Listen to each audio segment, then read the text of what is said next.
Assalamu alaikum to our panelists and to everyone who might be watching out wherever you are in the world. I send you the universal greetings of peace. Assalamu alaikum.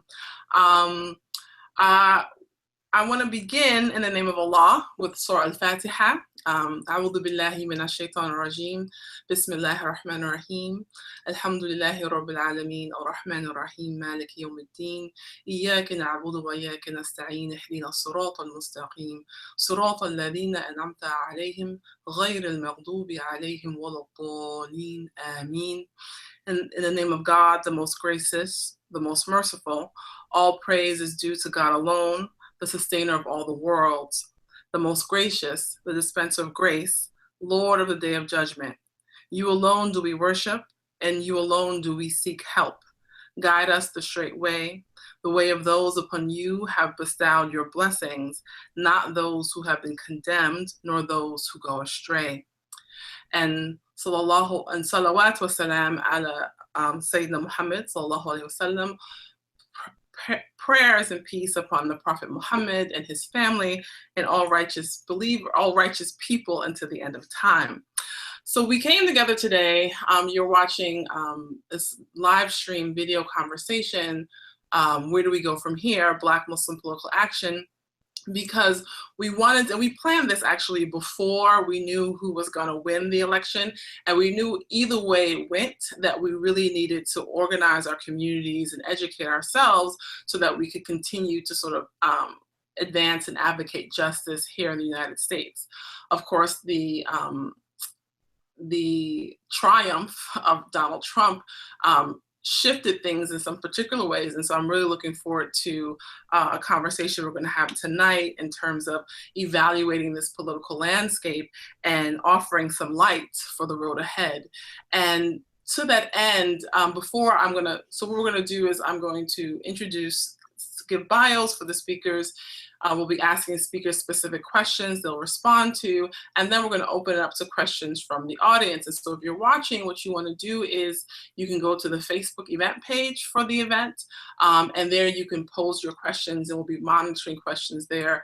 People are also maybe tweeting questions using the hashtag #BeingBlackAndMuslims, and we'll also be monitoring questions there as well.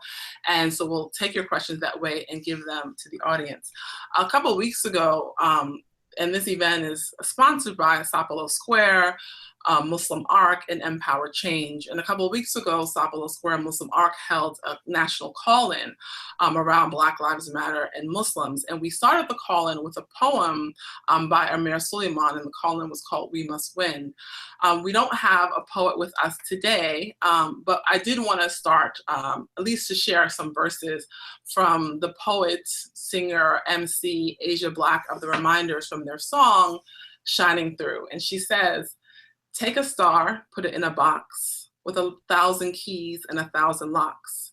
You can wrap it up in the blackest shroud, hide it deep in the darkest cloud. Pour more concrete to cover the rose before it grows. But there's nothing, nothing, nothing, nothing you can do to keep the light from shining through." And I think that sentiment of light and to pave the way in shining through is really important, because I think many of us are scared and frightened, which is a valid way to feel. I think many of us may not be scared and frightened, but fed up with the same old, which is also a valid way to feel. And so each of the panelists here tonight are going to give us some light, right, to help us pave the way forward. So I'm going to introduce each of the panelists in alphabetical order, and then we'll get to the specific questions. So tonight we have with us Donna Austin. Donna Austin is a doctoral candidate in the Department of Anthropology at Rutgers University. Her dissertation is an ethnographic exploration of Black Muslim activism and spiritual protests in Black Lives Matter era. She has been researching and writing about the history of American Muslims, specifically with a particular interest in African American Muslims for about 2 decades.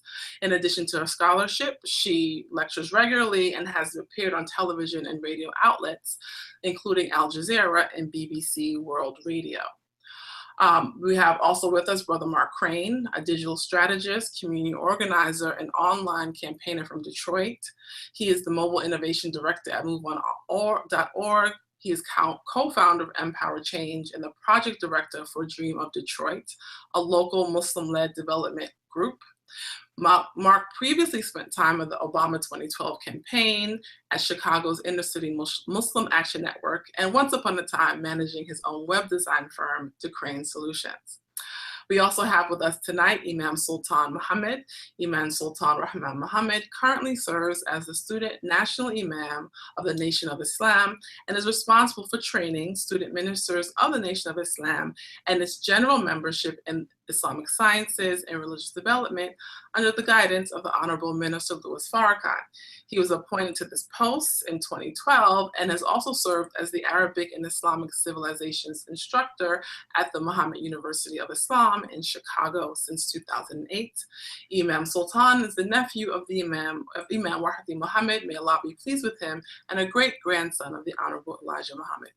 We also have with us tonight, and he's coming as soon as he's completed his Maghrib prayer because he's in California, Imam Zaid Shakir, who is the co-founder and serves on the board of trustees for Zaytuna College and is also a senior faculty member there.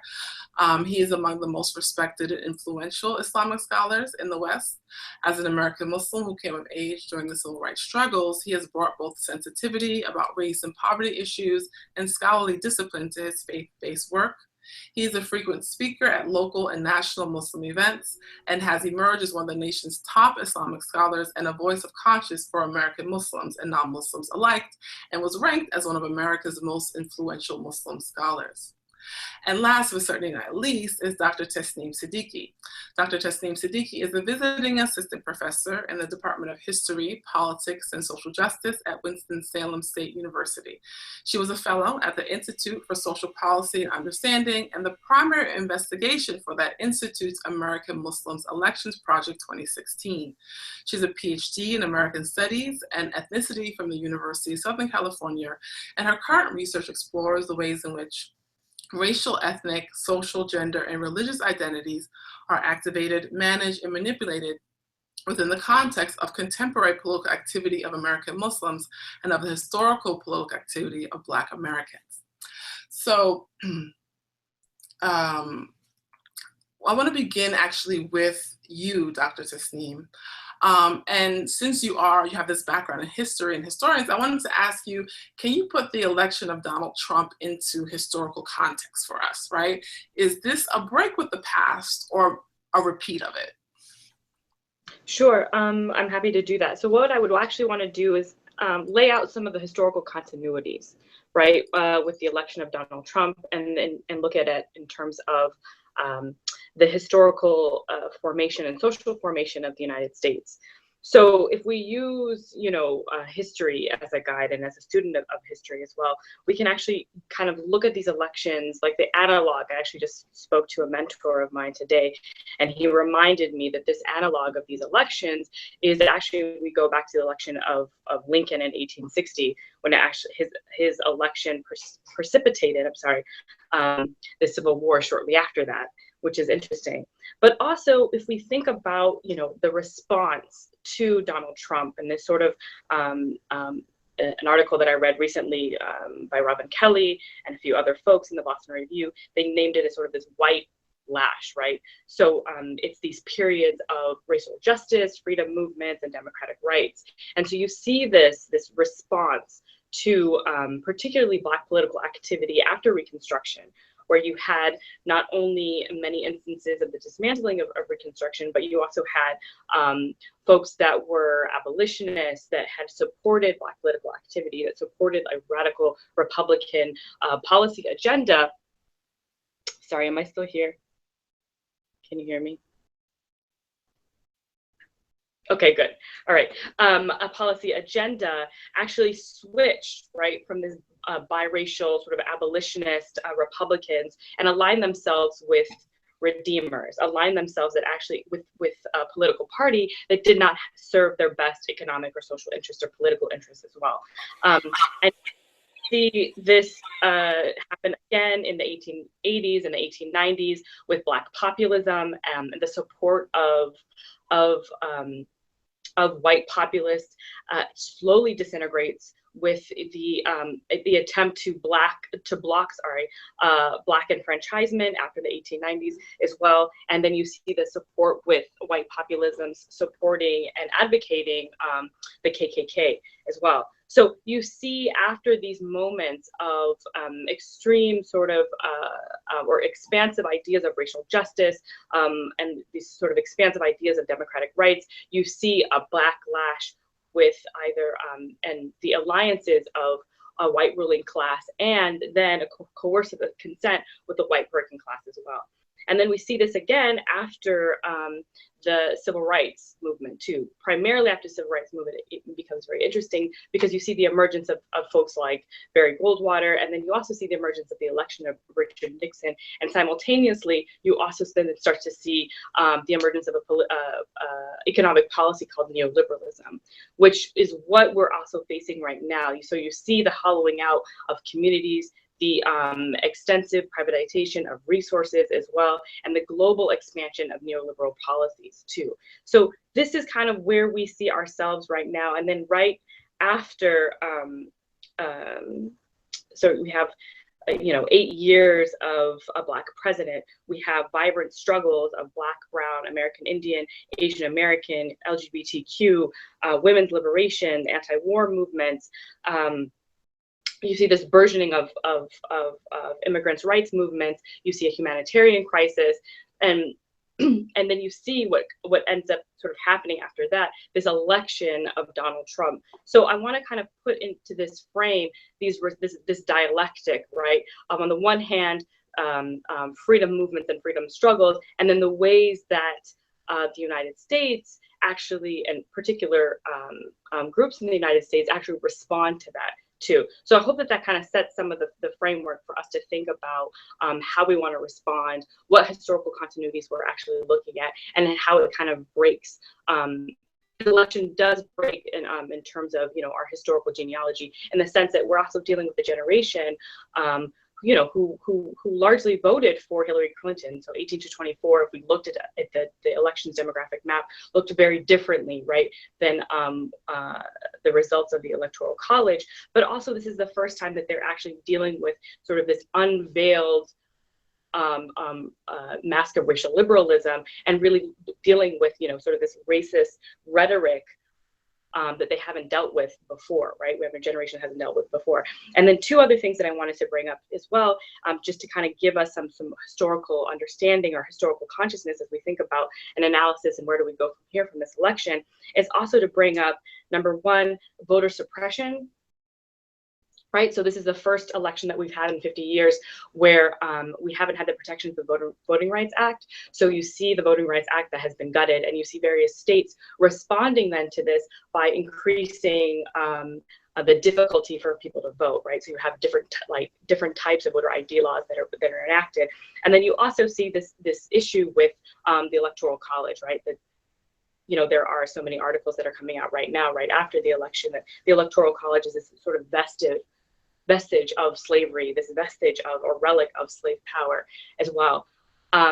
And it's also, the intent was to render the masses, right, that were at the time with the framers of the Constitution perceived as unable to or incapable to sort out self-governance for themselves, right? So this is why you have the development of Electoral College, and also you have the development of Electoral College to then afford more rights or more congressional representation for planters in the plantocracy too. So I want us to think about a lot of these different historical continuities as we go forward in our analysis.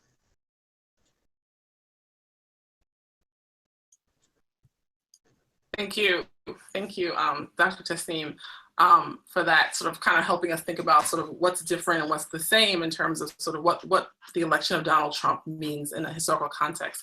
We want to move now to Imam Zaid. Imam Zaid, thank you for joining us this evening.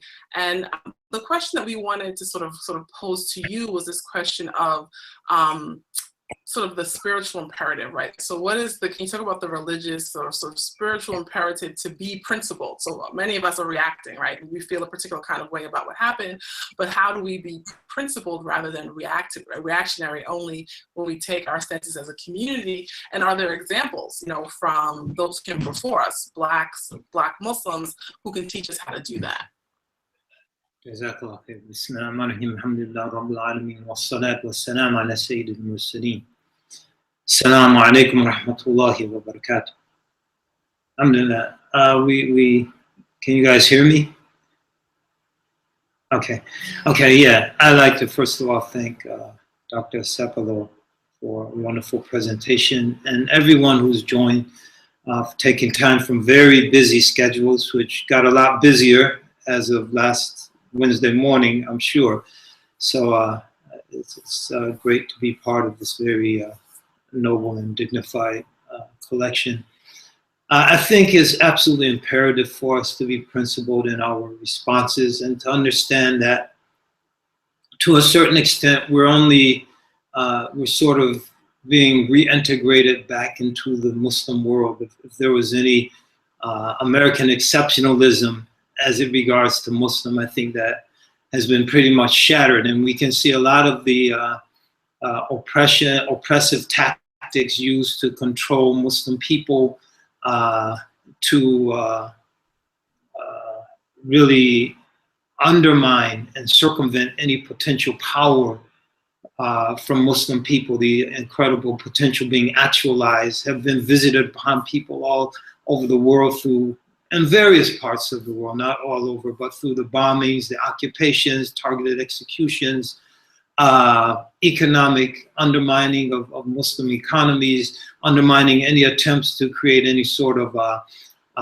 intra-faith solidarity throughout the Muslim world. And so I think when we see that on a domestic level, those tactics being directed at the Muslim world and what it promises in terms of the enhanced surveillance, the enhanced tactics, the suppression of any resistance to the general issues confronting people here in this country, any opposition to the creeping fascism, or maybe it's not creeping anymore, it's like sprinting fascism. I think that it's what many peoples in the world are dealing with, both in the Muslim world and outside of the Muslim world. So I think to a certain extent, we have to have the same type of courage, the same type of resolve, the same type of principled response that we see exhibited by peoples in other places, both, again, in the Muslim world and outside of the Muslim world. Starting with just this whole fear, and I think this is something that the media is trying to exploit. I've spoken to many people who were interviewed either by BBC or CNN or some American-based or foreign outlets, and they're all trying to push this narrative of Muslims in fear, and the fear in the Muslim community. I think that has a purpose that we should be very much wary of in terms of boxing us into a corner where we'll submit to any type of security, and even many people accept Donald Trump's security state if it promises protection, but strips us of all of our rights or the ability or even the inclination to resist or the inclination to organize ourselves against this project. So we can buy in, but the only prism that we can buy in through or view ourselves through is through the issue of safety and security, because we're so much afraid. And so I think we have to definitely resist that and understand, if we're talking about a spiritual level, these people are the awliya of shaitan. You can see it in their faces, just demonic faces, from Steve Bannon and Trump himself and some of these other folks that are being brought in. And Allah tells us that that's Satan, and madadkum shaitan. Yukhawifu awliya. He desires to instill the fear of his dupes in you. فَلَا تَخَافُوهُمْ وَخَافُونِي إِن كُنتُم مُؤْمِنِينَ. Don't fear them, fear me if indeed you are believers. And I think that's the sort of courage that motivated a Muhammad Ali, or the sort of to just stand up in far worse conditions politically, the mid-60s, mid to latter 60s, and stand up as a Muslim and defy this war machine. Or Malcolm, or Dr. King. So these were people able to not only take courageous stances, but then began to think strategically about the issues, because fear gives birth to panic, and panic gives birth to lack of clarity in one's thinking, and lack of clarity undermines the ability to think strategically about the situation before us. So I think we have many exemplars in terms of just taking a broader vision. I think probably the most prominent in the African American context is the Nation of Islam, that at the height of the many things that were happening in the 50s and 60s into the 70s, here was an organization, a movement that wasn't a protest movement per se. In other words, they weren't responding to the latest atrocity of the day. Certainly when members were involved, such as the killing in LA or the incarceration of Brother Johnson in New York, there was a response. But in general, there was a focus on building families, building the community, and building the individual, so that the individual had the individual fortitude to not be afraid and to forge on and to maintain a strong sense of identity and a confident sense of identity and purpose at an individual, family, and a communal level. And I think those things are absolutely critical, because as we see now, people talking about they don't think they want to look like a Muslim, so I'm going to take this or that off or shave this or that. They don't want to necessarily be identified with the Muslim community, and those are fringe elements, but the sentiment is being articulated by far too many people in our community. Also, the people are talking about leaving. I want to leave. I'm going to Canada. I'm going here. I'm going there. And whether they do it or not, I think it's an expression of a lack of confidence in one's identity as a Muslim in America. And I think one of the things we need to do to maintain principle is to educate our community, the wider community especially, about our history here, that there were Muslims here before America was in this land. The first slave revolt that was on the plantation of Don Carlos Colon, the son of Christopher Columbus, was a group of Wolof Muslims from Senegal, present-day Senegal, and even Ayub Suleiman, the fortunate slave in colonial British colonies, not in America, 1731. And then throughout the history, and the large percentage of enslaved individuals. So if you talk about the founding of the nation, this is in Europe. When France or these nations came into being, they were all white, they were European. This was a nation, you had Africans, native people who are majority, and you had the white settlers.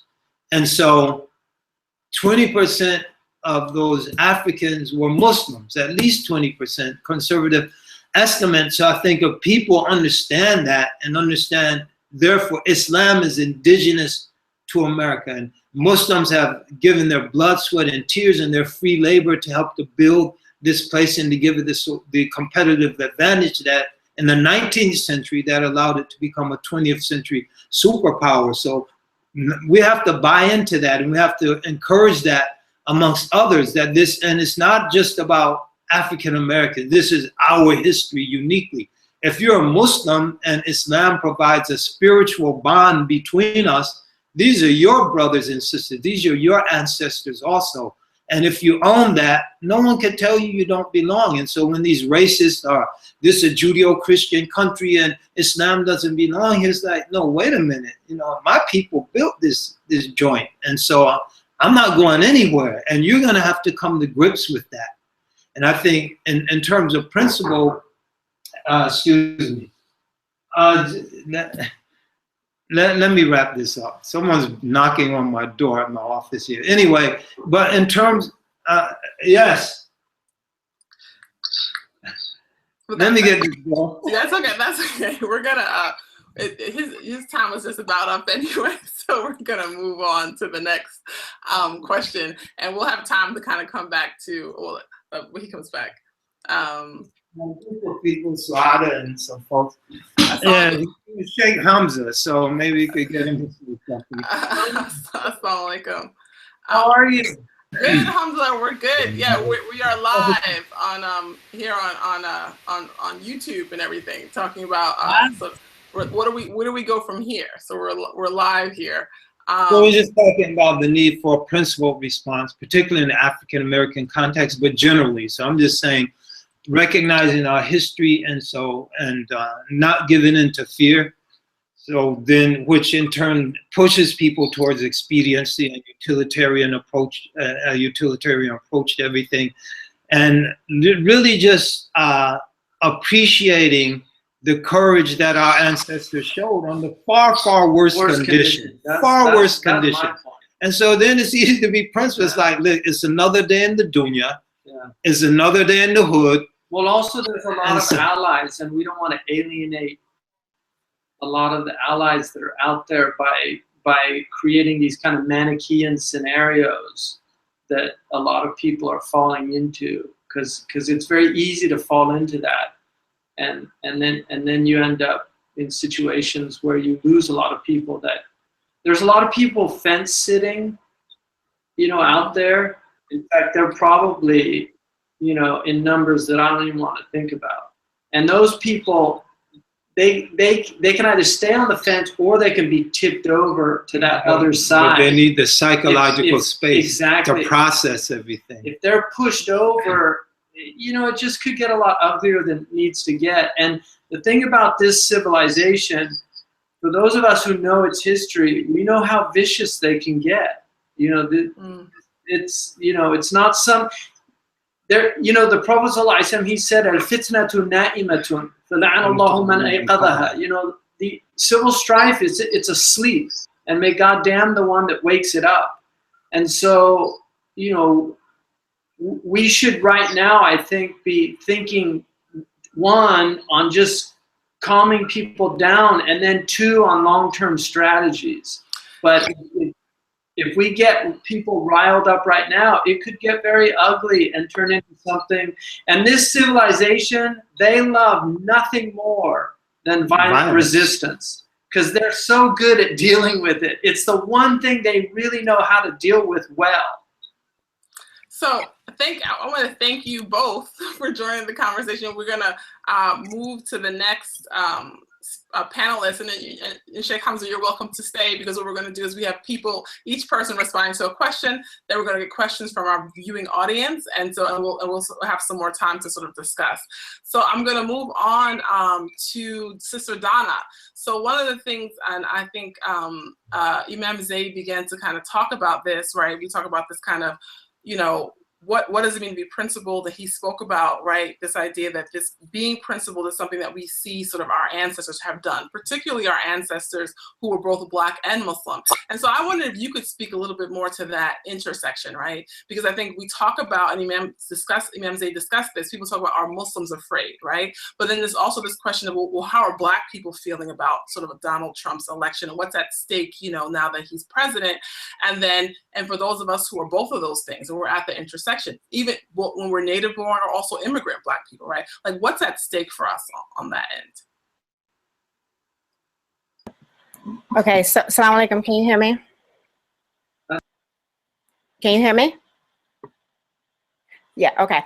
All right. I think, like, when I was thinking about the question of what's at stake, when I saw the questions that were given to us to kind of think about. I mean, for me, it's like, it might seem kind of weird to say this given who I am personally, right? I'm a Black Muslim woman, right? And so there's a lot of intersections there. And I think in a lot of ways, people like me are really vulnerable right now to an element of, just kind of violent white anger that's kind of difficult to go out and face every day, right? Many of us are worried about our personal safety as we move about, as we try to go to work, as we try to go to school, we try to go to the grocery store. We have to deal with the possibility, the very real possibility, right? That that our safety is not something that is guaranteed, right? In this, and we're at greater risk than maybe we have been before. Certainly for those of us who are African American or Black, I think, you know, many of us have family histories and you know, this kind of communal knowledge or generational knowledge that's been passed down to us about these types of experiences. I mean, you know, my mother, you know, Allah be pleased with her, you know, she lived in the South. She grew up in the North, but she lived in the South for a time with her husband. And I mean, she used to talk to me about how, you know, just being in that environment and how her Southern in-laws would caution her about, you know, talking too loud in public or walking this way or appearing too carefree, right? Because that could cost her life, right? So there's this sense in which, you know, this threat of violence, right, and racial oppression is very real and very imminent. I think when thinking about the question of what's at stake, though, like right now, in the last week or so, my thoughts have been even like beyond that, beyond my personal safety, and it's almost the least frightening, actually, of the consequences that we're looking at right now. I mean, we're looking at people who have the ability to, I mean, you're talking about appointing a fracking billionaire and a climate change denier to the head of the EPA, right? And so we're talking about planetary consequences, right? We're talking about, you know, people being at the helm of the largest military in the world. We're talking about people who have their fingers on the button of the world's finances. I mean, I'm not disagreeing at all with Imam Zaid in the sense that I think that we need to kind of channel that fear, and we need to kind of get a hold on it and not let it get a hold of us, right? And to begin to think clearly and strategically about what it is that we need to do from here on out. But I do think that it is worth thinking about clearly and without mincing words, what actually we're looking at. I mean, we're looking at some pretty serious, seriously nasty individuals with access to a lot of resources with which to enact destruction upon the planet.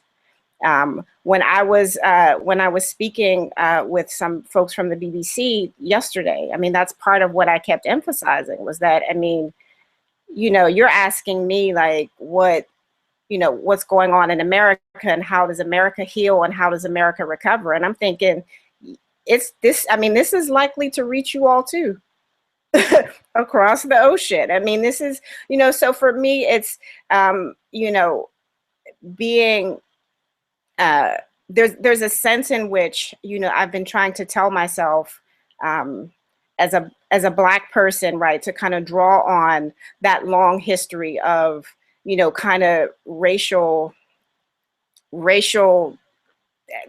injustice as this kind of permanent state of affairs as far as I'm concerned in the US, right? This is what I've known, this is what my mother knew, this is what my grandmother knew, this is what my great grandmother knew, right? You know, so there's a sense in which, you know, and certainly not in the same exact ways and not in the same sets of circumstances, but, you know, you could kind of go to bed and wake up and set your clock by the fact that, you know, Black people were going to be struggling, right, in some way, right? And this is kind of how our lives are oriented, right, to a certain extent. And so we're going to resist.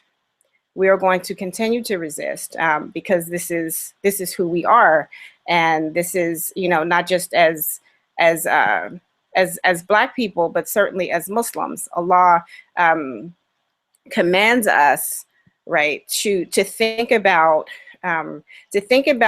political strategies in a broad sense, to think about what it means to be protectors of the planet, to think about what it means to be protectors of life broadly, not just our own lives, but the lives of humanity and the lives of creation.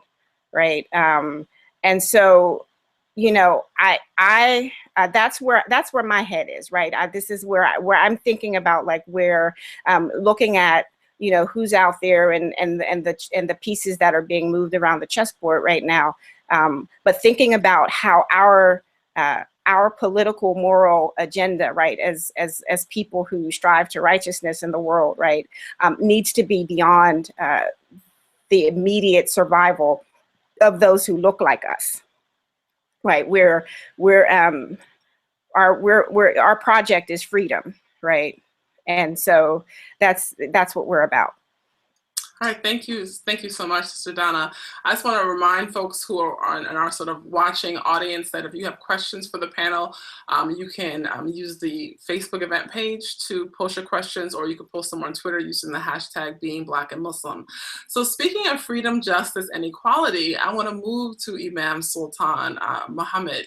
And I want to think about, so I want to both talk about part of what Donna was saying in terms of this question of security, right? So how do communities maintain security, but also self-determination, right? Because I think these are two things that both Imam Zaid and Donna were talking to as well. So how do we maintain that? How do we maintain security and self-determination in this current climate?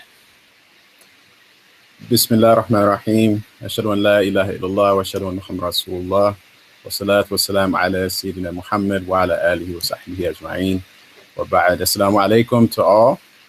It's an honor and blessing to be on this platform, particularly at such a critical time in our history and with such distinguished guests that have joined us. As you mentioned, the political and social climate that we are in now has been a gradual developing circumstance, not only since post 9/11 for Muslims, but for Black people since the election of President Barack Obama. And of course, historically, as Dr. Tasneem pointed out. So in that, I would like to take a macro look at the climate. We've been in a climate that has been anti-Black, it has been xenophobic, it has been a system that has been basically the rule of fascist oligarchy. Now we see that in living color and embodied in an individual that represents all that America stands for. This is a global time in which we are looking at the separation between right and wrong based on those principled activities, principled ideas, and communities that need to develop as pictures of what is possible for humanity. The blessing in the Prophet ﷺ is that we have a picture historically of what it means to separate from an oppressive society in a peaceful manner. It did not remain peaceful because those that were separated from began to attack, as we know the history, the fledgling Muslim community. But this is a time where we see globally Brexit occurring. We see separation and division in many ways that are related to the powers and principalities that are in rule.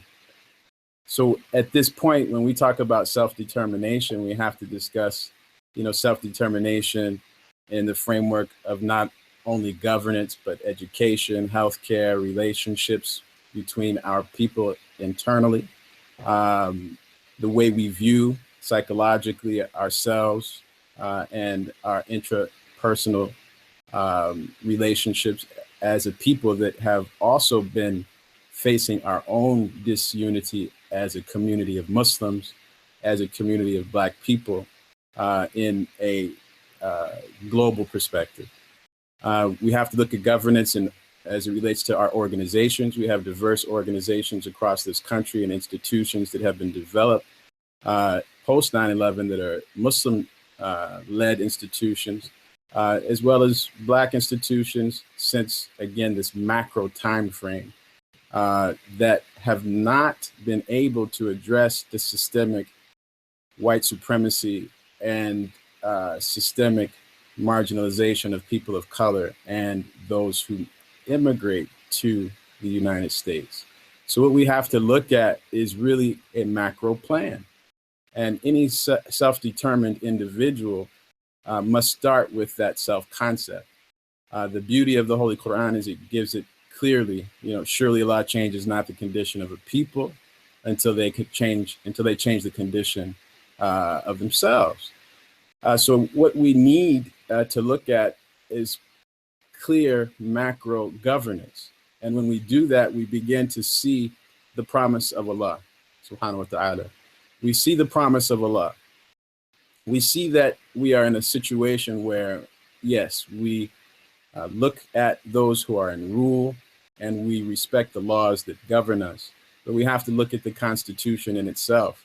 So when we talk about separation in the context of the Nation of Islam, and I thank our dear brother Imam Zaid for pointing out the Nation of Islam as a model in this way. The Nation of Islam has a provisional constitution that is put before our people and all who are poor and oppressed, a plan for separation that requires self-governance. If we look at this, it is the way of the Prophet, peace be upon him, and it is the way of our promised outcome. And that is a universal government of peace ruled under Imam Mahdi and ruled by a community and society of justice. With Imam Mu'tadim Muhammad, we've had these concepts discussed. Remake the world. We've discussed in the language of Imam Mu'tadim Muhammad and the association of Imam Mu'tadim Muhammad, this idea of shared freedom space.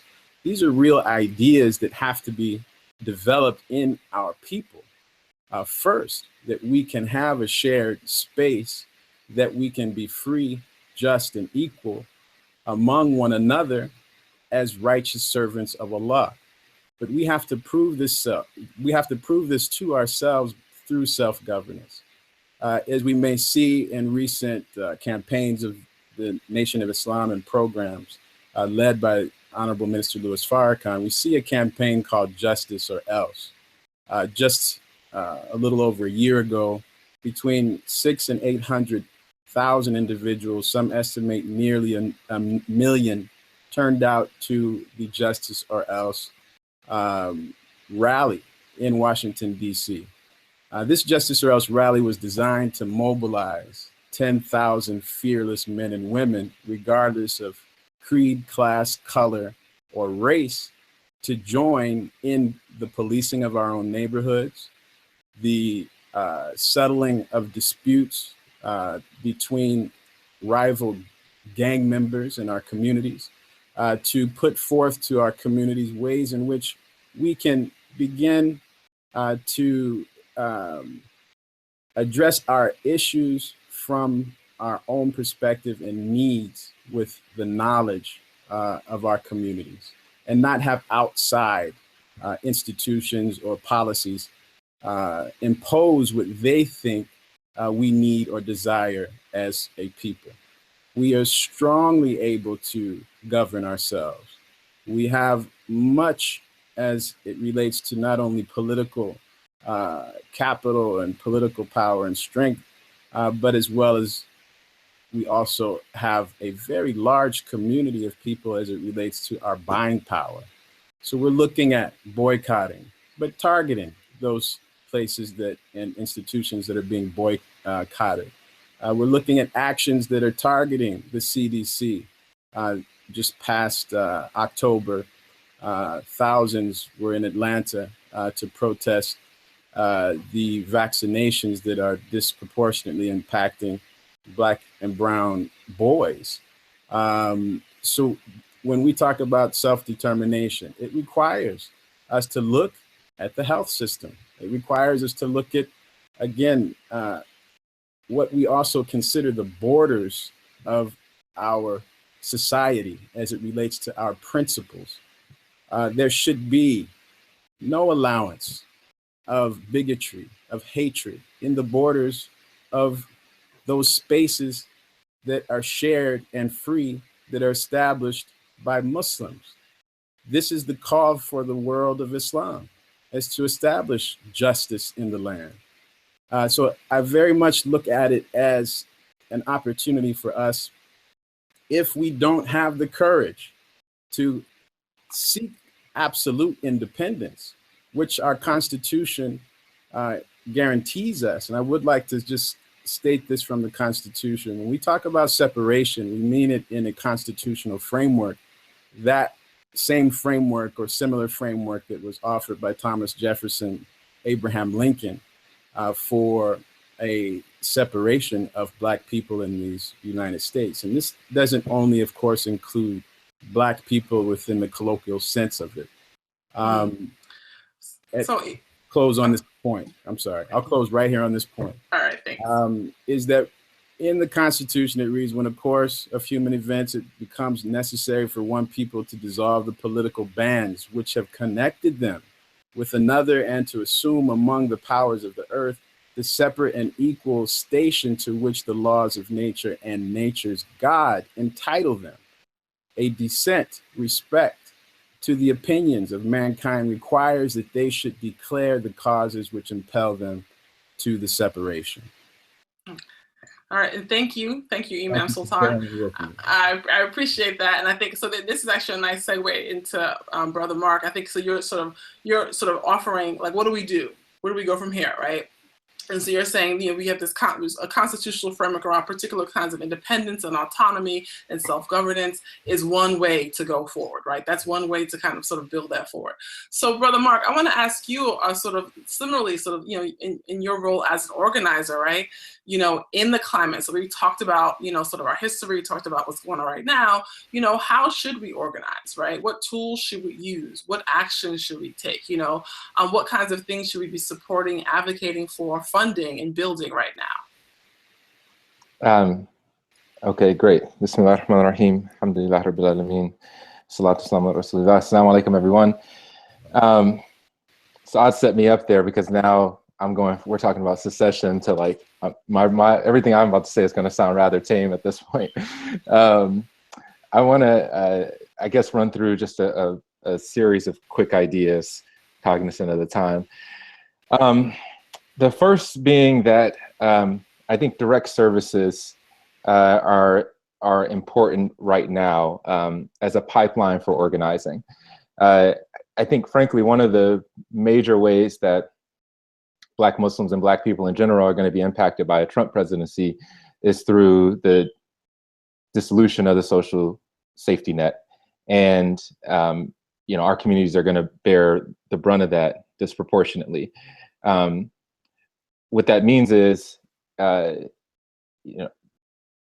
we have to see the provision of direct services, which historically the Muslim community, out of this sense of self-determination, has been really good at. In the Black community in general, we know the Panthers free breakfast program becomes essentially a national program.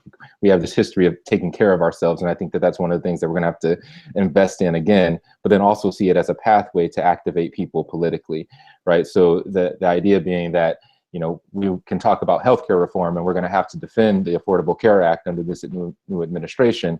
But at the same time, like, we have to actually provide healthcare to folks so that they are in a position to be able to lobby for better healthcare provisions. We can, we are almost certainly going to see a rollback in SNAP and food stamp benefits. People are going to be hungry. The Muslim Center in Detroit has run a food kitchen continuously for 30 years, and a lot of other Muslim communities have done similar things. These are the types of like basic practices that our community has done at a grassroots level that are going to be incredibly important in the coming years as that safety net contracts. But we also have to see them as an opportunity to then again activate people. So I would suggest that there are institutions to look for in our community. And I'll name just like a couple of as examples, and then trust that the viewers can sort of find the local analogs to these. So groups like Iman in Chicago with their free health clinic, or the work that they're doing now in Atlanta. Groups like Muslimat an-Nisa in Baltimore. Groups that are doing like physical community development. I think I frankly don't know what to expect from HUD at this point, from the Housing and Urban Development Department. I don't know what happens to CDBG grants. We know that Trump's development plans are, as they're being reported, in large ways just a giveaway to major developers for their existing planned projects. So actually physically building communities is an area where we can play a role in urban spaces, mind you. We've done it elsewhere. Job training, I was mentioning to a group of brothers here the other day, they were talking, people are searching for the silver lining with this guy, and I'm not sure you're going to find one, but some folks have latched onto the idea that he's going to invest in infrastructure spending. We have a stadium being built in downtown Detroit right now. 2 weeks ago, 2 companies were fined $500,000 each for not hiring enough Detroiters as a part of that project through the community benefits agreement that they had with the city. By not hiring enough Detroiters, what that means is, frankly, they weren't hiring enough Black people to come work on this stadium in the heart of an 85% Black city. That is precisely the way that we're going to get left out of infrastructure investments. We frankly won't be hired, won't be brought to the table. And it'll be under the auspices of things like, oh, well, there weren't enough licensed folks, or there weren't enough trained folks. And there's some truth to that because of a legacy of exclusion from things like trade unions. So I think in this moment, institutions that provide job training are important things to try to circumvent some of those moments that we can expect to be excluded from the few times where there might be a positive redistribution of wealth from what the guy is doing. Legal services, I want to mention. The ACLU has raised $7.2 million since Election Day. And my proposal is that we know, of course, Muslims who support the ACLU, but in terms of building institutions within our community, this is a time to invest in care, both at the level that, frankly, we need our legal minds thinking of every single way to throw cogs in the gears of the Trump administration, to like, how do we slow down anything that he wants to implement? I'm not one of the folks to say we have to give him a chance. Frankly, he's in the last 2 days, we've seen Steve Bannon get appointed. We've seen Frank Gaffney. We've seen Claire Lopez. Everything that this man said he was going to do to Muslim and immigrant communities is he's putting the team together to do them. So being prepared to push back institutionally, but then also being prepared to, litigate private cases. I mean, we've already seen a bigger spike in hate crimes than we saw after 9/11. We're going to continue to see historic levels of discrimination, and cases are going to have to be fought around this. So I would really, across the spectrum of the Muslim community, recommend that we invest in organizations like CARE. The third thing I want to mention, direct advocacy. We have a group called Empower Change that's a co-host of this conversation, and we were founded about a year ago, roughly, essentially to act in the model of this rapid response, digitally native, member-driven advocacy organization, built around the same model as a MoveOn.org or a colorofchange.org, but specifically to advocate around issues impacting the Muslim community. We tried to be very deliberate about building an equitable organization. We were founded by a Black convert, a white convert, a Palestinian sister. We've put together a strategy committee of activists and organizers from across the country representing sort of every corner of the Muslim community. We've put together an advisory committee of scholars of the tradition who span a range of schools of thought to try to build an inclusive organization that is led by folks with real guidance, but that creates a space for our members, those folks who identify with the work that we're trying to do, to also determine sort of the direction that the organization goes in. So we're trying to be nimble. We're trying to be in a place where we can react quickly to the breaking news cycle and sort of move at the pace of the media, which is what a lot of advocacy organizations are forced to do these days, but what we haven't done incredibly well in our community thus far. So I would, on the advocacy front, and that's maybe a bit of a selfish plug, there are of course a lot of great organizations doing work in the community, but I would recommend a group like Empower Change as one to look at and to invest in, and particularly at a stage like this where it's we're early and support at this time is really critical. Outside of the model that the group is sort of based on, one of the reasons that I'm supportive of it is that we founded it with the intention to be in solidarity with other communities that are frankly going to be on the front lines of the attacks of a Trump administration. So, and when we say, I think frontline communities, we're talking about communities that are both going to be the first to experience violence at the hands of the state, as well as increased violence from private individuals, sort of buoyed by the white supremacist moment that we're in. And I think one of the things to realize when I say that is that we are, in fact, one of those frontline communities. And I'm glad that Sister Donna talked about the intersections that she exists in and sort of what it's like sort of going out into the world these days, because I think, what I've witnessed sometimes, particularly in the Black Muslim community, is that I think because in general, Black people are sort of more aware of the latent racism, like we're less ignorant to it, less oblivious to it. We sometimes balk at people when they have to face it, and they do so from a position of fear or whatnot.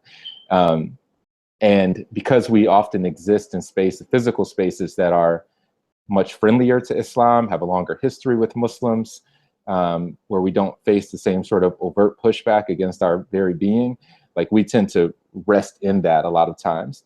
And what we've seen in the past few days is that Black Muslim women are every bit as vulnerable, particularly to the violence that we're seeing from some of these Trump supporters, as other women in our faith community. I can certainly say that locally, I've seen the Black Muslim community responding to that very directly. And so I think it's just worth noting that we are, in fact, on those front lines. I'll wrap up with just two other pieces. I think we need to expect the police state to expand, not contract at this point. President got rid of private prisons in one small sector of the federal government. Trump said that we're going to deport 2 to 3 million people immediately, or we're going to put them in prison. Those were his statements 2 days ago. So the guys talked about deportation forces going into cities. He was endorsed by the New England Fraternal Order of Police. He has a domestic force willing to support and to enforce this agenda that has the right of state violence, essentially. So, I think we should expect the police state to expand. And then again, on the immigrant rights piece, we talked about mass deportations, the raids that are coming. We should be in the conversation about trying to get our local cities to be sanctuary cities, to be cities where the local police force does not collaborate with ICE when it comes to deportations, and creating other spaces that are sanctuaries as well, whether it's at the campus level, the house of faith level.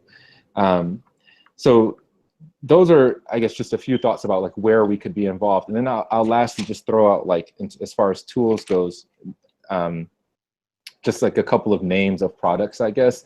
One of the things about Empower is that it's trying to fill a space in the digital organizing realm where Muslims haven't been very present. But I think beyond just having one organization that sort of plays that role across the board, a lot of our organizations can use digital tools more strategically to advance their agendas. And so I would suggest that, like, just a couple that are worth looking into when we talk about hosting distributed events across the country, or when we talk about growing your own petitions to build a base of folks that you can then organize to take further actions. There are free tools like the Action Network that are valuable for those things. Nation Builder is a great tool. Nation Builder is a funny one because the progressive political community ran from them because Donald Trump frankly used their platform, but he also probably used Microsoft Word and Google, and we should employ these tools. And then my last one, just neworganizing.wellstone.org as a place for folks to get trainings around digital organizing, around narrative, storytelling, and just organizing in general. So Wellstone, and particularly neworganizing.wellstone.org. So I hope that's helpful. No, that is helpful. And we're actually putting together a resources list. So some of the stuff that you were talking about, we can sort of put that on there and talk to you, give people more access to that. Sure. So I want to open it up now to some of the questions we got from the audience. And as you might imagine, the questions that we got from the audience are not, they're not easy questions. They're sort of heavy and complicated questions. And I'll actually begin Well, with one of them, I'll begin in terms of, I guess, just kind of drawing off of, well, I'll begin with one that came specifically for Imam Zaid, actually. It was this question that someone asked. The question says, if the Black community is our Bani Hashim, as Dr. Jackson suggests, or a kind of protecting community through which we have credibility as Muslims in America, how do we work within a Black activist community that includes many prominent radical leftists, nationalists, feminists, queer, and trans folk who, for some parts of the Muslim community, are people that people don't feel comfortable working with, right? So if that's, because, you know, I guess the idea here is that we look at something like Black Lives Matter. You know, Black Lives Matter is a prominent organization that really is advocating for Black liberation, but liberation of all Black people, right? Which means including, right, sort of people's identities that may or may not jive with what you think is Islamically correct, right? So I guess the question is, so how do we do that? Like, how do you do that work, particularly in a context where we know that unity is going to be so important for us to protect these frontline communities? Yeah, I think that first of all, we have to figure out what we stand for as Muslims, and I say that by way of saying that if we firmly believe that Allah is real and that Allah will fulfill certain promises that we read about in the Quran, then I think it will lead us to believe we have something to offer in a positive way, even before we think about building alliances. So I think it's quite clear that every alliance doesn't necessarily involve a quid pro quo, that we can work with people towards common goals, but that doesn't mean we have to agree with everything that they are necessarily about. And that's the essence of an alliance. You're doing your own thing until a common threat brings you together. And so I think it's very important for us to understand just what an alliance is, and then who we are as Muslims, and then what our priorities are. Our first priority is preserving our religion. If we save our lives and there's no more Islam, then I don't think we would see ourselves as being successful. So the religion is first, and then the life, and then the intellect, etc. So I think it's very important for us to understand the nature of who we are as a community that is inspired by and advocates a revelation. And then understanding the nature of alliances, and that an alliance is coming together to face a common greater threat than we can realistically face by ourselves. Now, I think it's also very important for us because Black Lives Matter, and I'm amenable to be corrected, not as a movement, as a specific defined organization. It also has a beef, if you will, with more conservative elements of the African American community. So I think that we don't have to buy into these types of Manichaean dichotomies, that we can also look at how we align with the NAACP or with other more traditional conservative African American organizations, including various church organizations, because they have a lot of money and they have a lot of numbers and they have history. So I think in looking at the organizing landscape and who we as Muslims might see ourselves aligning ourselves with, we have to have a broader vision than this sort of inclination in recent years to see ourselves as exclusively aligned with the more radical movements, organizations within our community. So I'm not saying we exclude that, but I think we have to have a broader vision. And we might find that some people are more ideologically aligned with us, who might be more conservative, but they also are looking for partners.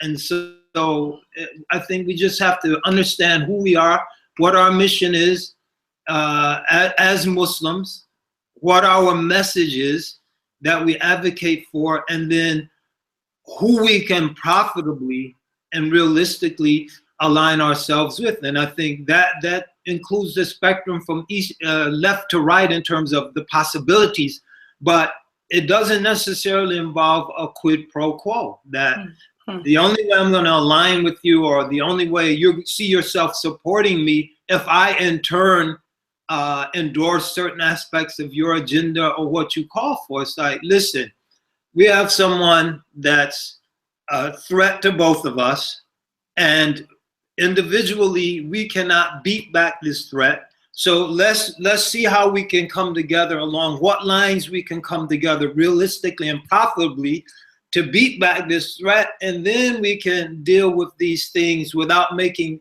after that, without making these preconditions that I accept this or you accept that before we can begin to deal with this greater threat. Oh, thank you. Does anyone else want to jump in here on this? Go ahead, Donna. So just briefly, I think it's also important to add to what Imam Zaid said. I think that we need to also, as Muslims, I think, begin to think about what, and I started to allude to this, I think, in my opening comments, to think about what Muslim political, moral political, what a Muslim moral political paradigm might look like. And I think that what we do too often, for my taste, I think, is focus exclusively on the identity or the sexual parts of the morality, which matter, right, to Muslims and matter to a Muslim worldview. But it's not the only thing that there is. Like, we don't get as, like, kind of antsy about what it means that people go hungry in the world every day. And this is as much a threat to a Muslim ethical framework, right, or more even perhaps, than kind of who. I mean, I'm not. It's so I think we need to think about what happens when we ignore the fact that the planet is in danger, right? This is a Muslim moral obligation, right? And so we need to think about our ethical framework and our political action based on an ethical framework in a more broad sense, because it's not just about sexual politics. And if we get hung up on that to the exclusion of everything else, we're not going to make it out of here, right? Because that's Islam too. Right. So, Imam Sultan, you wanted to add something, I think? Excuse me, can I say something? Yeah, go ahead. Yeah, sorry. Just because I have to go, I have a class, I have to go teach. And so I just want to say, I'd like to thank everyone for your really meaningful and significant insights, and to agree with what was just stated. In terms of, definitely we have a wider set of principles that, as I mentioned, they start with religion and they go to life and they go to intellect and family and wealth and honor. So there's a wide array of things. I was just responding to the question as it was posed. I think it's very important that we have intergroup solidarity and these kinds of conversations.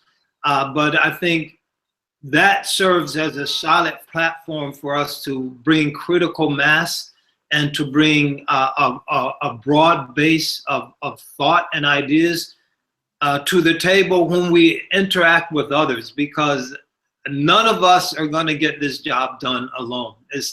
Muslims don't have enough power and strength. African Americans don't have enough power and strength. Newly marginalized white folks, liberal or otherwise, don't have enough. We're going to have to bring this all together. And for us to make a meaningful contribution as a community of African American Muslims, we definitely have to have that space where we can discuss things with each other. But I think it's very important for us to then use that as a solid platform to begin to meaningfully and in very constructive ways reaching out beyond our community. I think, as Sister Nakiba very articulately pointed out, beyond the shores of the United States of America, because these things definitely have global implications, the climate change, the enhanced militarism, you name it.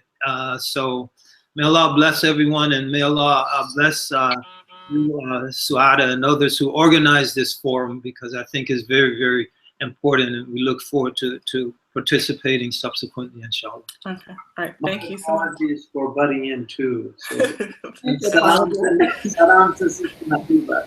All right. Okay. All right. Thank you so much. All right. Assalamu alaikum. Thank you for joining us. Sultan, Imam Sultan, so you wanted to add something? Yes, just to be, my beloved Mark, he said secession.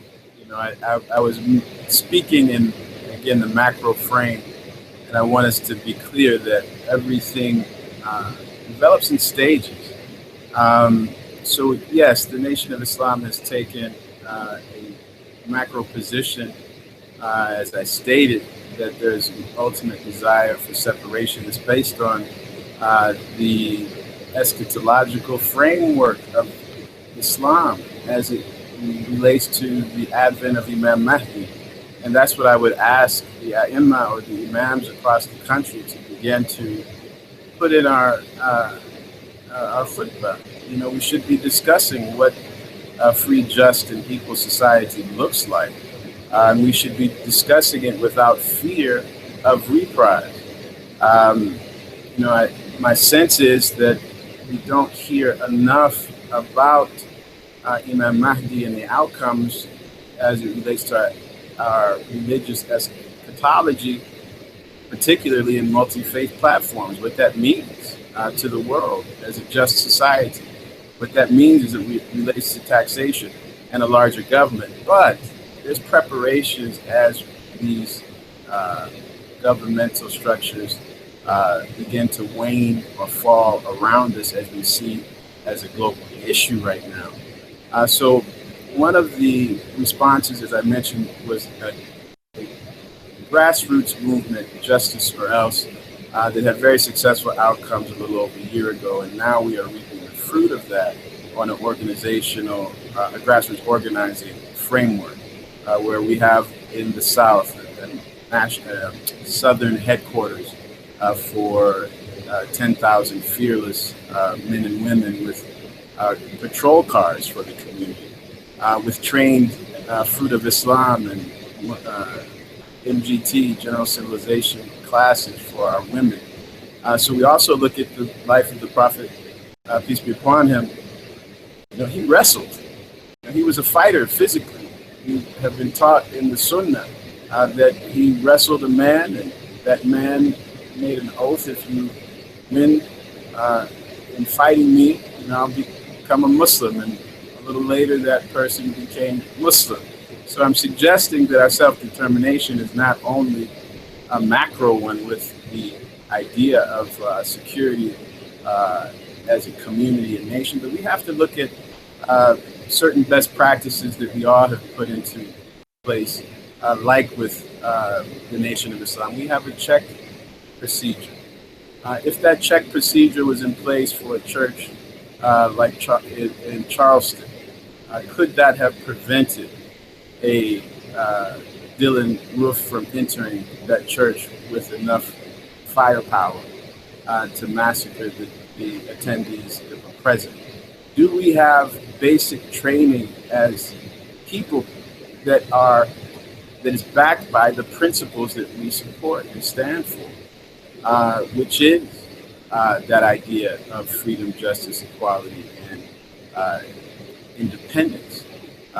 Now, when I say that, and I'll leave it on this point, is that as we are mobilizing grassroots, and we are seeing that there has also been backlash to the white lash, as Brother Imam Zaid Shakir well pointed out, is that we have opportunities for alliances, but we also have to look at the historical liberal positioning and how that has lulled us to sleep in the long run over a macro view of this trajectory we've been on. So 57 to 60% of this nation is ready for at least a third party system. So if we are able to unite around a multi-faith, multi-principle platform that allows us to develop a third party, a justice or else party, independence matters party, a party that will allow us to influence the electorate in the way that the Tea Party influenced the electorate to pave the way for a Donald Trump. This is what I'm saying, is that we have to be aware of the dialectic that is on the ground that causes and allows for movements to advance. And so I want to get in there, and I want to actually maybe throw this to Dr. Tasneem as well, because one of the questions we had sort of two questions online that are related, right? So the question was sort of what is effective? Like, how do mainstream Muslim U.S. American Muslim organizations, what is an effective position for them to have during a Trump presidency, right? Another related question was like, should we engage, right? So say Donald Trump is like, oh, we're gonna have iftar at the White House, right? Should we, who knows, right? But, like the thing is, should we engage it? Like, should we try to, a lot of the mainstream media is talking about this idea, well, let's give him a chance and we want him to be successful. But there are other quarters of the society who are like, absolutely not. Our position is to resist and to refuse, and this is what we're supposed to do.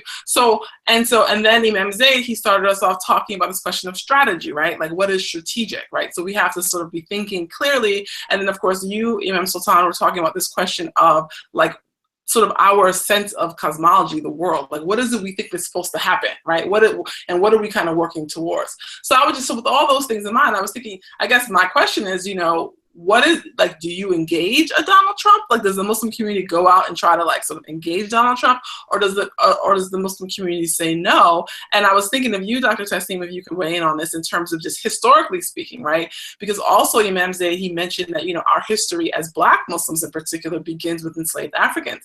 But, when you look at enslaved Africans, they weren't trying to, get a seat at the table. They were trying to get free and to get home, right? So I guess, so this is my question, right? So I'll leave it there. And I should note that we have about 10 minutes left. So we'll sort of quick responses and then we'll close out. Okay, yes. Sorry, I just wanted to turn on my microphone. So I actually wanted to say something. I'm just going to jump on Mr. Donna had mentioned in terms of us being custodians, not only of the environment or of the earth, but also of each other, of humanity, right? So we have to align ourselves with poor and oppressed and marginalized communities. It's incumbent upon us, right? It says, Allah says in the Quran, that it's incumbent upon us to fight injustice, to fight oppression, to fight corruption, to fight strife, right? For me, what I would suggest people doing is mainline resistance, right? So for us to actually, if we're aligning ourselves with the poor, oppressed, marginalized, not only in this country, but globally as well, right?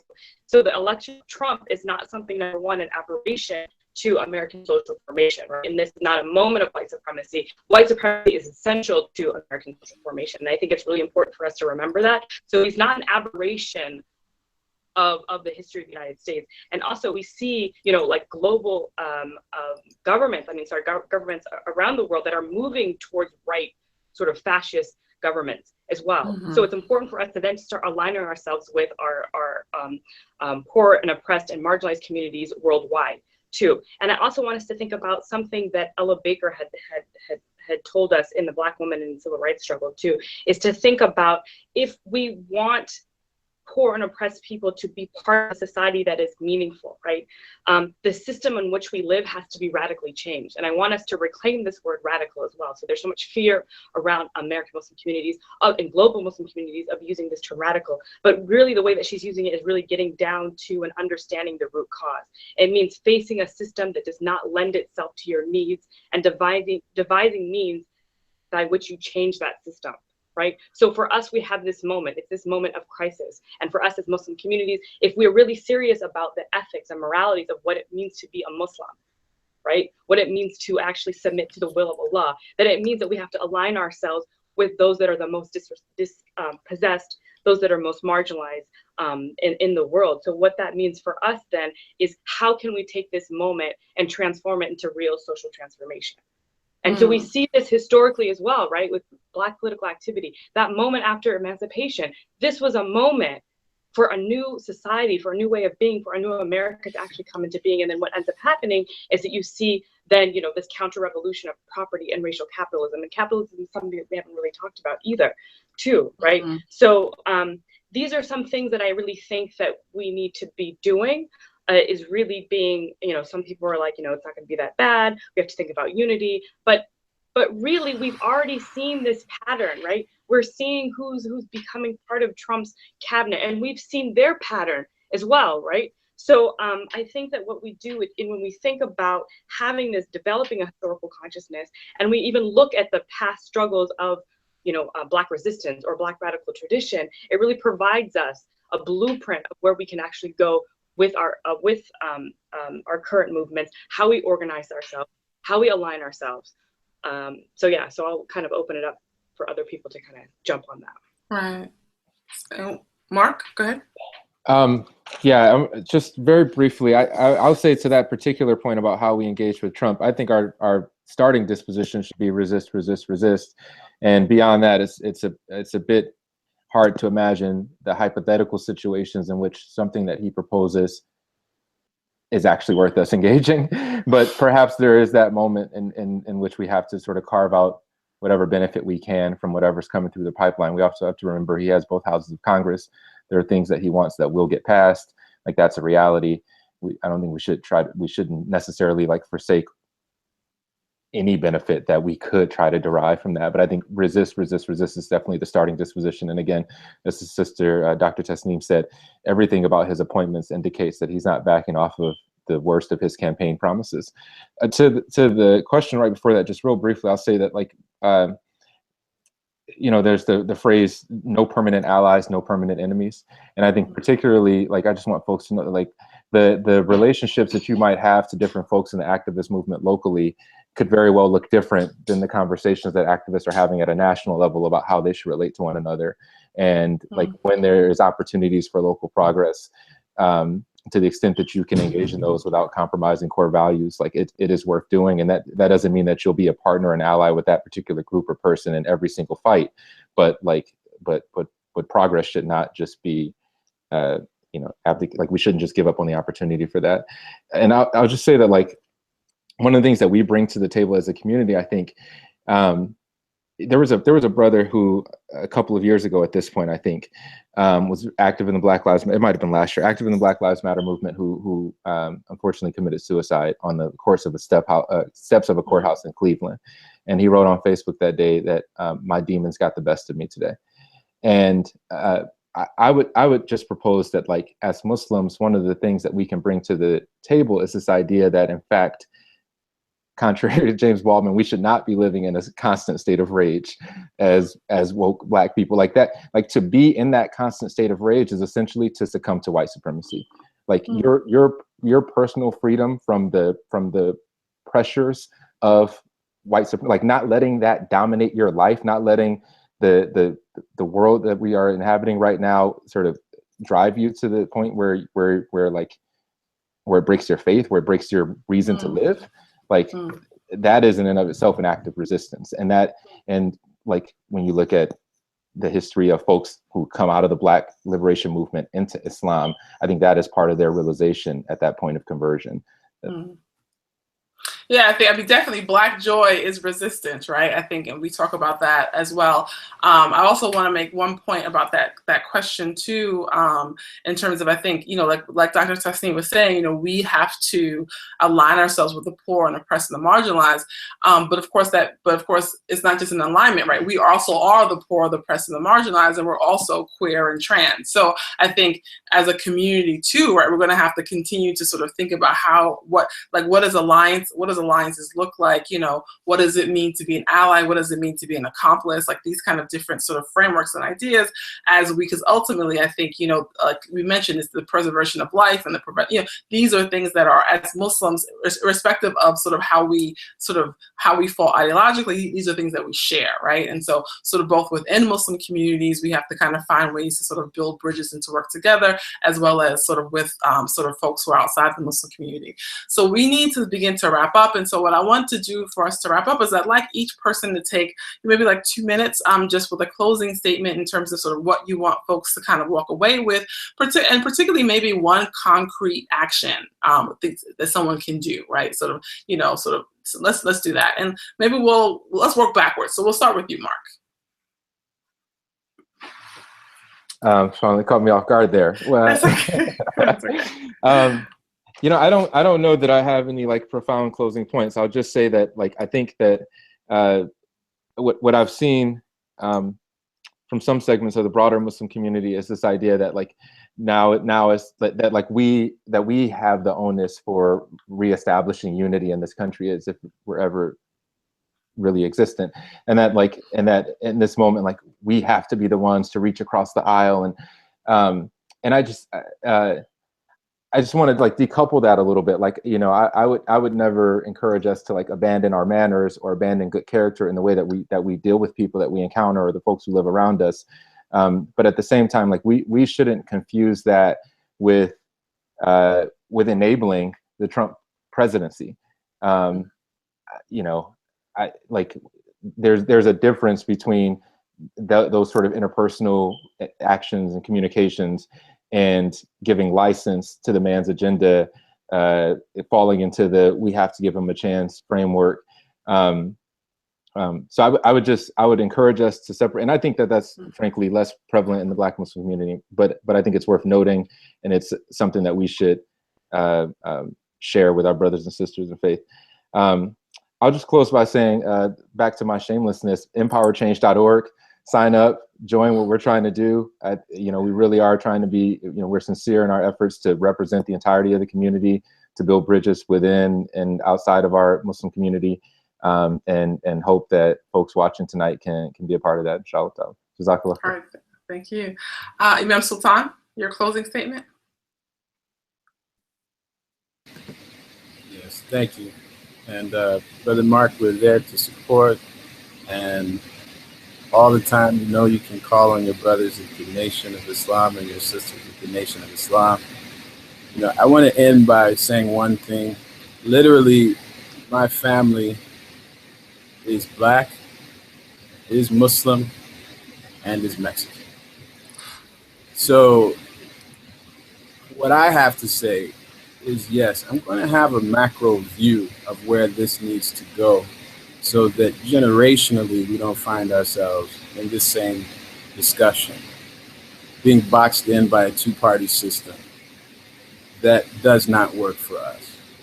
We should critically engage the system as it exists, but we first have to engage ourselves, as our dear Imam Zaid Shaka mentioned, is that there's too much interdivision.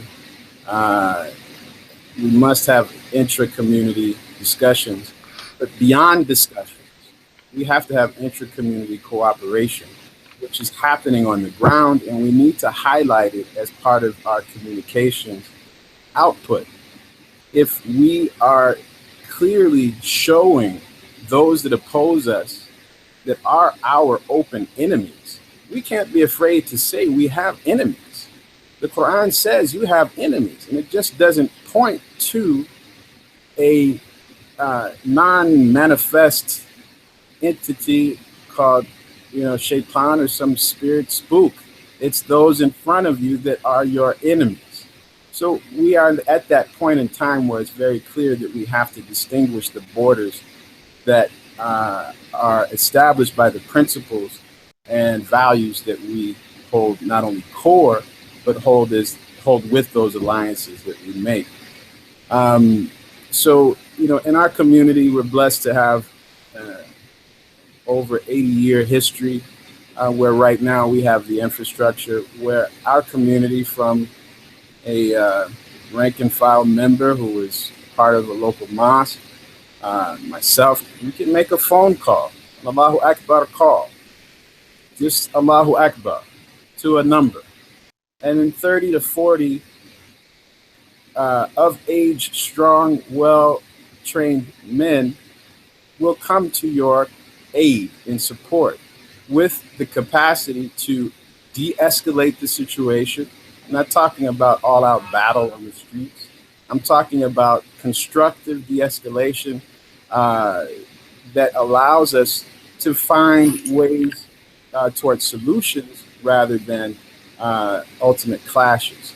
So I urge our communities to establish the borders, that we are not to allow any to cross, as a united force of Muslims, as a united force of the so-called minority or marginalized.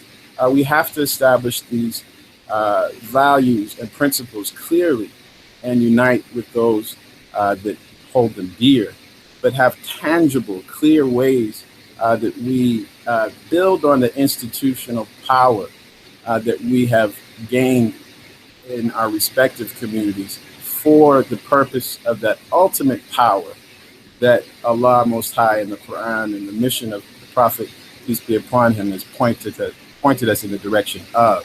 And that's the power to establish and command freedom, justice, and equality. All right, thank you so much. Donna.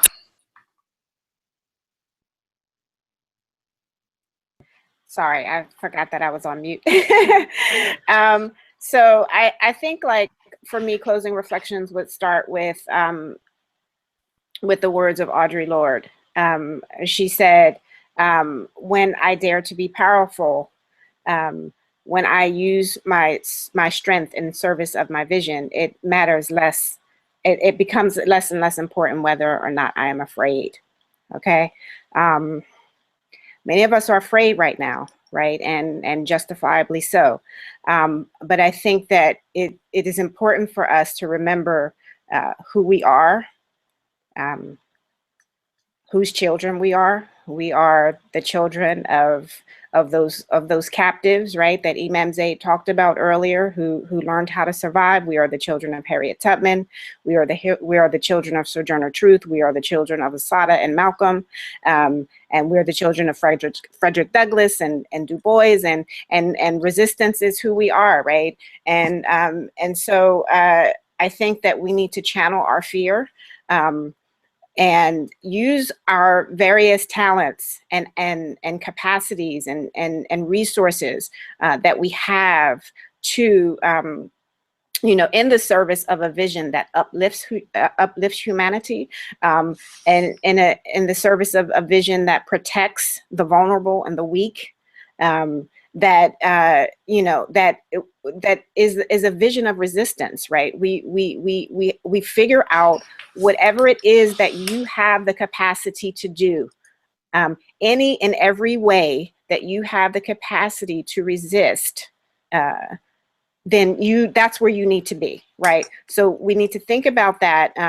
Think about those spaces where we're most useful, where our talents are. If you are a writer, a speaker, or organizer, if you have money, if you have access to politicians in your on your local level, or or your state level, or whatever, right? There are many avenues, and there are many ways to get involved, and there are many, we need everybody everywhere, right? So we need to be thinking about all of the ways that we can kind of collectively come together to advance an agenda of life and freedom and justice, right? And so that's what we need to be doing going forward. All right. Thank you so much, Sister Donna. And Dr. Tassim. Thank you. Sorry, I just have to turn on my mic. So just very similarly, just to kind of maybe work a little bit off of what Sister Donna said very beautifully, is that, but it's also a reminder as Muslims that we know that our lives are struggle, right? Allah says that this place is not heaven, right? And to think about the ways in which we can then best struggle. The terrains of struggle are many and they're vast, right? And so to sort of work towards refining not only the ways that we can struggle, but also the types of praxis, right, that we'd actually develop, the theory and the action that we actually develop, and really aligning ourselves and creating those solidarities, and also recognizing where we're coming from too. So I'm so happy that Dr. Saad, reminded myself that we also are coming from these this legacy or these communities of poor and oppressed communities as well. But we're reminding ourselves too that working together as a collective, organizing and resisting, that we have immense amount of power too, and not to really give our power away to political parties that have used us historically as pawns, right? That have betrayed our visions for freedom and justice and self-determination and autonomy. So it's really kind of working towards those goals. Like, what does it mean for us as, inheritors of this Black radical tradition? Right? What does it mean for us at this moment to work towards a collective liberation, to work towards the survival of the planet, and to work against the dehumanization of Allah's creation? So in any ways that we know how to do that, and in the roles in which all of us actually play, right? So like Sister Donna said, if we're writers, if we're scholars, if we're organizers, if we're activists, if we're teachers, whatever the case may be, is continue to do the work that you're doing, but then building with other communities, because that really is a revolutionary practice too. And so we need to be thinking very seriously about what this has been look like for us in the next 4 years. Yes. Thank you so much, Dr. Tasneem, Imam Zaid Shakir, Imam Sultan Muhammad, Brother Mark Crane, Sister Donna Austin, as well as our folks who supported this event. We talked about Empower Change. Also, Muslim ARC, Muslim Anti-Racism Collaborative was really key to making this event happen as well tonight. And one of the questions we had that we didn't get to, but this is a great place for Muslim ARC, was this question of how do we build unity within Muslim communities when anti-black racism gets in the way, right? And Muslim ARC is a great sort of resource in the space that we can support, and we can use their expertise to sort of help us with those intercommunal relationships. And of course, the organization that I'm representing tonight, Sapelo Square, some of the first online resource on Black Muslims in the United States, and also we're trying to be a source for those people who are writing and who are scholars and who are artists, right? A place where we can sort of display, sort of, to paraphrase in some ways Imam Rahdi Muhammad, right? A place to amplify the good, right? This is kind of what Sapelo is about. We had a lot of great insights tonight. I think, we're gonna, like I said, we're putting together a resource list that will be available for folks to kind of sort of follow up with some of these things, but to keep track of what's going on in this new administration. I think it seems like the consensus is resist, but and resist to protect ourselves and our communities both that are Black, that are Muslim, that are immigrant, that are indigenous, that are poor, that are working class, that are folks in our communities that are not in the continental U.S. as well, right? Like, this is sort of our sort of job is to do that. We're going to continue to do that. And so I just wanted to close out, I guess, with so we begin in the name of Allah, and we want to end in the name of Allah as well. And so I want to just close out with one verse from the Quran. أعوذ بالله من الشيطان الرجيم بسم الله الرحمن الرحيم لا يكلف الله نفسا إلا وسعها لها ما كسبت وعليها ما اكتسبت ربنا لا تؤاخذنا إن نسينا أو أخطأنا ربنا ولا تحمل علينا إصرا كما حملته على الذين من قبلنا ربنا ولا تحملنا ما لا طاقة لنا به واعف عنا واغفر لنا وارحمنا أنت مولانا فانصرنا على القوم الكافرين. God does not burden any human being more than he or she is well able to bear. In God's favor shall be whatever, in that person's favor shall be whatever they do, and against them whatever evil they do. O our sustainer, take us not to task if we forget or unwillingly do wrong. O our sustainer, lay not upon us a burden that you did lay upon those who lived before us. O our sustainer, make us not bear burdens which we have no strength to bear. And forgive our sins, and grant us mercy, and grant us forgiveness. You are the Lord Supreme. Give us nourishment against those and victory against those people who deny the truth. Assalamu alaikum, and we are going to end the broadcast now.